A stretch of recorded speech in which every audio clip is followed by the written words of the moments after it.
The next match on SummerSlam, 2 hours into SummerSlam, grown men suddenly appear.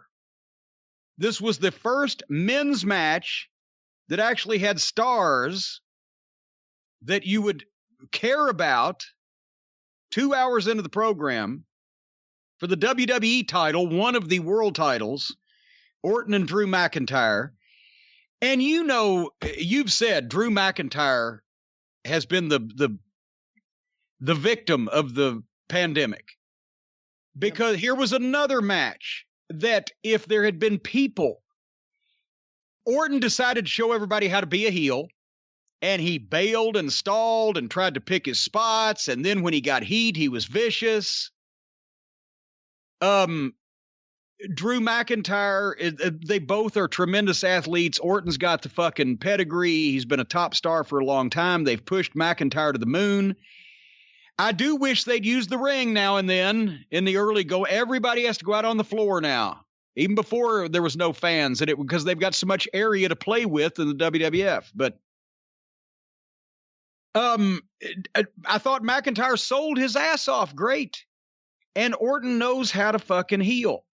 And a match like this needs the fans to react off of the facials and the body language and the way that they sold and the way that they registered the moves and etc.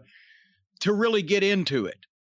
And so I think once again, Drew McIntyre, because they actually had the first legitimate, well-worked pro wrestling match on this program between stars.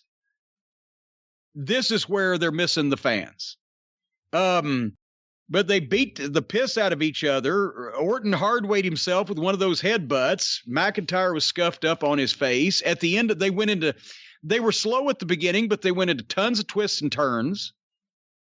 I can do without the interminable milking before Randy goes for the fucking kick or whatever. But finally, boom, it's Orton's fucking punt versus McIntyre's Claymore kick. So McIntyre foiled Orton's punt. Orton ducked McIntyre's kick, and then McIntyre backslid him. It was a good match. The finish got slowed down, but I thought it was a good job by both guys. And it's, it looks like wrestlers having a wrestling match, being stars. It looks out of place. What do you think? I thought it was good. I'm really high on McIntyre. Like you said, he's been the most unfortunate champion they've ever had because it's been during this period.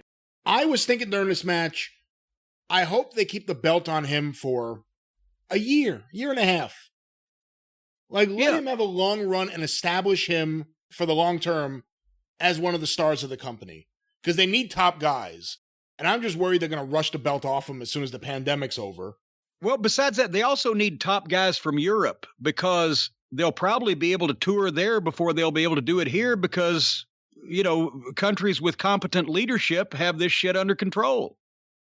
So, they're probably going to be bigger crowds internationally before there are here in this country. So, yeah, they really need Drew McIntyre.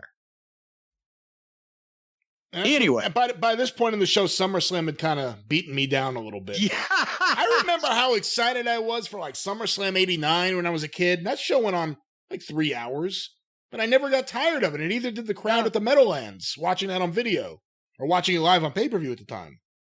But by this point, I was tired. I was sick of the Thunderdome.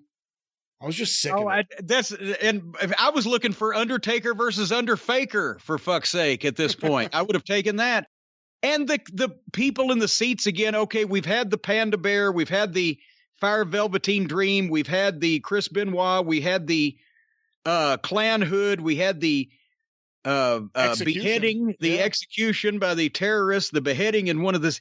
But basically, it just looks like a bunch of non-HD, poorly framed fucking selfies of all the people in the audience, and and again, it's distracting because the audio the sound sweetening does not obviously come from those people. It's busy in the background. It's busy. I don't know. Anyway,